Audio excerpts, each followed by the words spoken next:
말씀 봉독해 드리겠습니다. 예레미야 29장 13절에는 다음같이 지적되어 있습니다.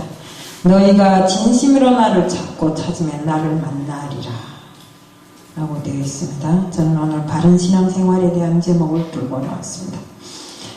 기도드리겠습니다. 사랑의 하나님 아버지 감사합니다. 이 시간도 바른 신앙생활이라는 제목을 들고 나왔습니다. 많은 사람들이 신앙생활을 한다고 하지만 그저 신앙생활은 신앙생활로 이루어질 뿐이지 진실로 하나님께서 바라시는 것이 무엇인가를 잘 모르고 신앙생활을 하는 분들이 많습니다.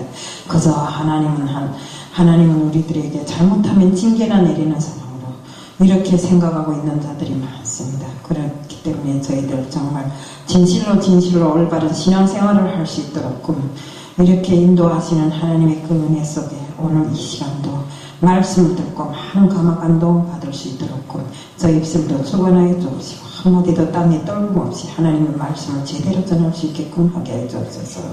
모든 것 다 주님 앞에 맡겨오며 예수 그리스도 이름 받들어 감사하며 기도드리옵나이다. 아멘. 하나님의 말씀은 이 본문은 이스라엘 백성들이 바벨론의 포로 생활을 할 때 그때 나온 말씀입니다. 이스라엘 백성들은 자기들이 잘못된 길로 가는지도 모르고 죄를 짓는지도 모르고 오로지 하나님은 무서운 존재시요 무서운 분이라는 것밖에 모릅니다. 왜? 자기들을 징계하고 처벌하는 분이 바로 하나님이시고 그렇기 때문에 하나님을 무서워하고 두려워한다 이겁니다. 하지만 하나님은 어떻습니까? 나는 그렇지 않다. 너희를 향한 나의 생각은 평안이고 재앙이 아니라 너희들에게 미래의 희망을 주는 것이라. 너희가 내게 부르짖으며 내게 와서 기도하면 너희들이 기도를 들을 것이라고 했습니다. 이렇게 하는데도 불문하고 이스라엘 백성들은 뒤를 돌아보지도 않고 자기들이 죄가 무엇인지도 모르고 하나님께서 내리시는 재앙을 그저 재앙으로만 생각하는 것입니다. 정말 자신들이 정말 잘못을 회개할 생각조차도 하지 않고 항상 하나님에 대한 원망과 불평으로 날마다 원을 쌓으면서 우상을 만들어서 섬기고 우상에게 절을 하고 정말 하나님께서는 그들이 다시 되돌아오기를 바라서 이렇게 징벌하고 징계했는데도 불문하고 그들은 자기들이 잘못이 무엇인지를 뒤돌아볼 생각을 전혀 하지 않고 있었던 것입니다. 그렇습니다. 오늘도 저희들이 생활도 역시 같다고 생각합니다. 우리가 하나님의 신앙생활을 하면서 하나님에 대한 이런 인식을 바로 가지지 못하고 있는 때가 많습니다. 그래서 하나님은 징계하시는 하나님으로 내가 정말 교회에 다니는데 헌금 안 하면 또 벌 주지 않겠나, 11조를 안 하면 벌 주지 않겠나, 내 교회에 바로 나가지 않으면 벌 주지 않겠나, 이 벌 때문에 무서워서 신앙생활을 한다면 이게 되는 일입니까? 절대로 아닙니다. 우리 김성수 목사님 이제 이야기하셨습니다. 신앙생활을 하다가 지옥 가는 사람이 제일 불쌍하다고. 우리가 이런 마음을 갖고 신앙생활을 한다면 지옥에 안 가겠습니까? 분명히 지옥에 간다고 저는 생각합니다. 교회 문전에 다 들어왔다 해서 다 구원받았다고 생각지를 말아야 되는 것입니다. 우리는 정말 하나님의 자녀로서 하나님 앞에 섰을 때 기쁨과 정말 낭만으로 충만해서 이렇게 살아야 되는데 그 기쁨과 낭만보다도 하나님이 두렵고 무서워서 또 하나님이 내게 재앙을 내릴까봐 이렇게 생각하면서 우리 신앙생활을 하면 절대 안 된다 이겁니다. 어떤 한 성도가 처음으로 교회에 갔을 때인데 교회에 들어가 앉으니까 목사님이 쫙 나와서 하는 이야기가 하나님 아버지라고 이야기를 하더랍니다. 그러니까 그 사람은 아버지란 말을 듣기만 해도 역겨울 정도로 아버지에 대한 원망이 있었다고 합니다. 그러니까 왜 하필이면 내가 제일 싫어하는 아버지를 또 하나님한테 갖다 붙여서 아버지라 할까? 이 사람이 이렇게 생각했다 이겁니다. 그런데 날마다 교회에 와서 하나님 말씀을 들으면서 그 들음으로 인해서 하나님을 알게 되었고 하나님으로 인해서 성령이 감동이 되면서부터 아버지를 다시 한번 인식하게 되었다고 합니다.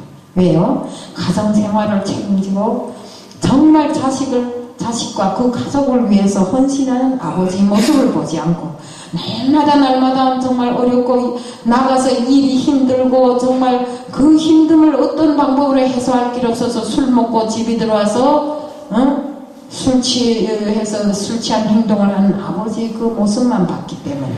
그렇지만 그런 아버지가 그 가족을 책임지기 위해서 또 그 아들들을 위해서 헌신하시는 아버지 그 모습을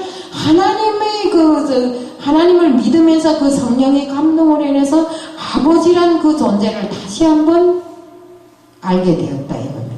이처럼 정말 우리 가정에서도 아버지의 역할이 큰 것처럼 우리 하나님은 이 세상을 만드시고 우리를 만드셔서 정말 세상에 내놓을 때는 그저 만들어 놓고 보기 좋으라고 만들어 놓은 것이 아닙니다.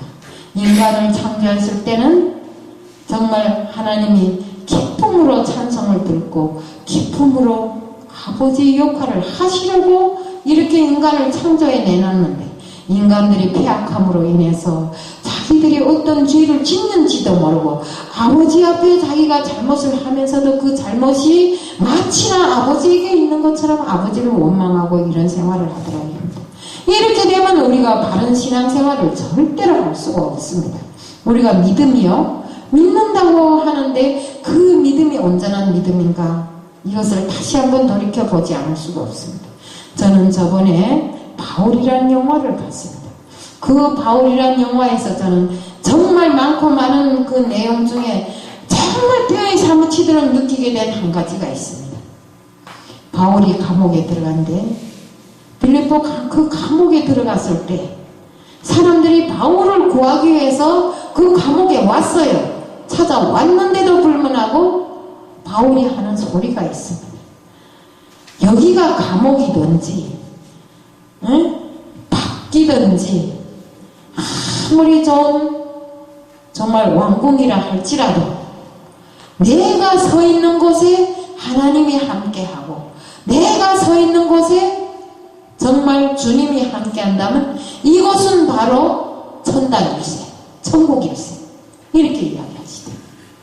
정말 그것을 놓고 봤을 때 정말 저는 여기에 와서도 여기 정말 이 교회 이 성전을 운영하는 일이 힘들어서 밤낮으로 고심하고 고민합니다.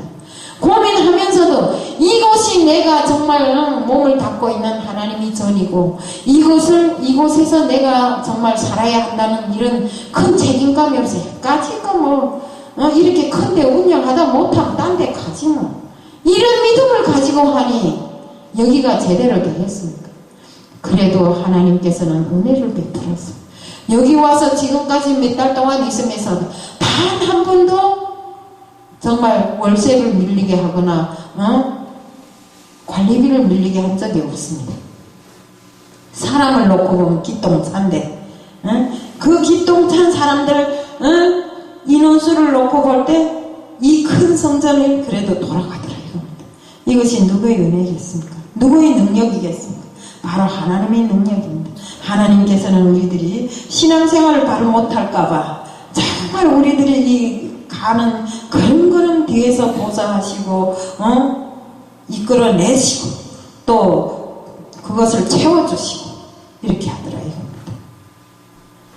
이런 믿음을 가졌기에 바울이 정말 단두대에 서면서까지도 이 길은 바로 하나님이 원하시는 길이라면 내가 간다고 갑니다. 끝내는 그가 자기 그 바른 믿음으로 해서 간수장까지 돌려세워 놓지 않아요. 간수장까지 돌려세워서 그 간수장이 나중에는 빌립보 교회를 세우지 않나요? 이처럼 우리가 정말 바른 신앙생활을 할 때 다른 사람들이 우리 신앙을 보고 쫓아오더라 이겁니다. 내가 어디 가서 거짓말이나 슬슬하고 믿는다는 사람이 여기 와서는 믿는다고 큰소리치고 뒤에 가서는 거짓말이나 슬슬하고 남한테 남이 거 뭐 빼먹으려고 이렇게 생각한다면 사람들이 믿지를 않아요.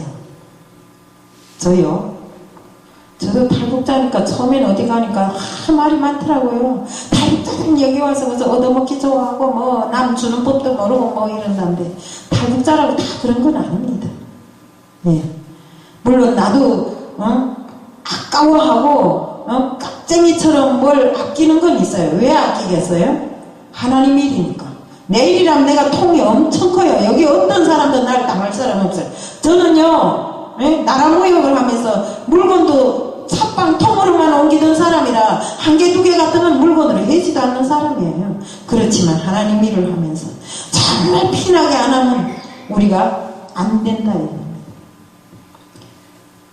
우리의 믿음은 항상 주님의 은혜 속에 하나님의 말씀으로 일관된 이런 믿음으로 살아야 된다 이겁니다.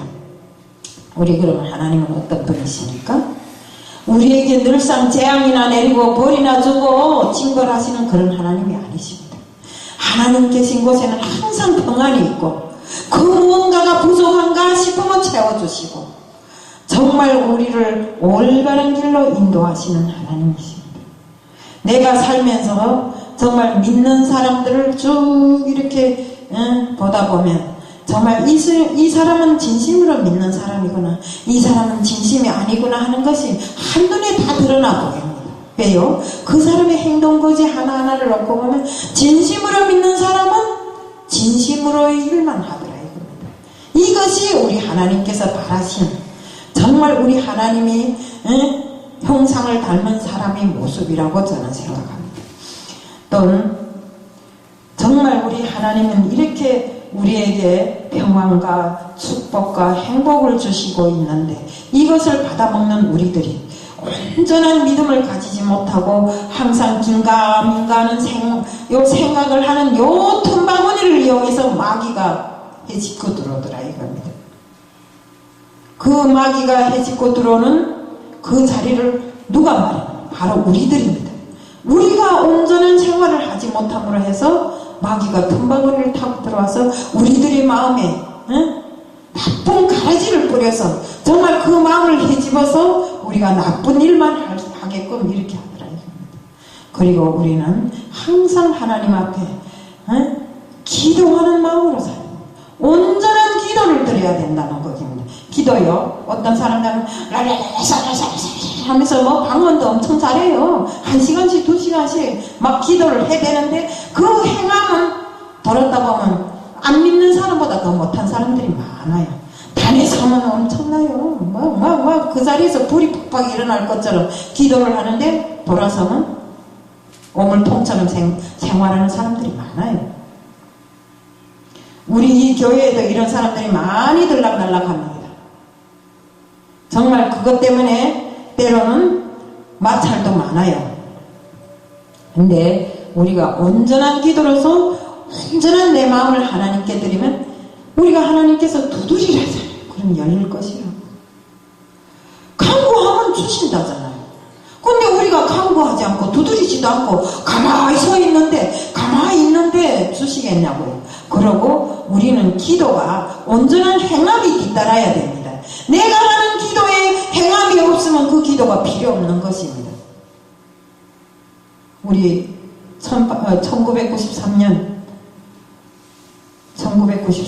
1893년 1989년이네. 이때 10월 23일에 우리 베를린 장벽이 무너졌죠. 그때 우리 그 라이프 지히 광장에 7명이 기도를 시작했어요. 저 베를린 장벽 제발 좀 무너뜨려 달라고. 그 7명이 시작한 기도가 30만 명이 되고 50만 명이 된 어느 날 그 장벽이 무너졌습니다. 누가 했습니까? 하나님이 했죠. 인간이 막아놓은 그 장벽을 하나님께서 무너뜨렸습니다. 우리도 같습니다. 날마다 사람들은 생각에 들떠서 평안이 통일이니 하고 입술로는 많이 외우는데 기도는 없습니다. 제가 들은 바에 의하면 옛날에는 목사가 되려면 저 산에 올라가서 큰 나무 기둥 뿌리를 안 뽑으면 그 나무 뿌리를 안 뽑으면 목사가 못 된다 하더라고요. 그래서 나는 아이고 나무 뿌리 뽑은 적도 없으니까 나는 평생에 목사도 못 되겠구나 하고 학교 졸업하고 10년 근 10년을 거저 그렇게 살았어요. 근데 그게 뭔 소린가? 정말 우리가 기도를 해야 됩니다. 나라와 민족을 위해서, 이 나라를 위해서, 또 우리 하나님을 위해서 기도를 해야 되고 내 자신을 위해서 기도를 해야 돼요. 하나님께 드리는 나 자신이 마음을 위해서 기도를 해야 된다 이겁니다. 내 마음에 막이 사탄이 틈타서 막 자로 흔들고 있는데 기도 없이 그것을 뽑을 수 있냐 이겁니다. 그래서 우리가 살아가는 내 삶의 순간순간을 하나님께 드리기 위해서 기도해야 하고 말씀으로 다져져야 되고 내 마음이 누군가를 위해서 충성하기보다 오로지 하나님을 위해서 충성하고 순종하는 사람, 하나님께서 필요하다면 우리가 순교도 할 수 있는 이런 마음을 가지고 믿음 생활을 해야 된다. 그래서 제가 바울을 놓고 봤을 때 바울은 순교를 당하면서도 정말 그것이 하나님이 바라심이라 생각하고 가장 편안하게 이런 기쁜 마음으로 가시더라고요. 이런 마음의 준비가 우리가 되어 있어야 되는.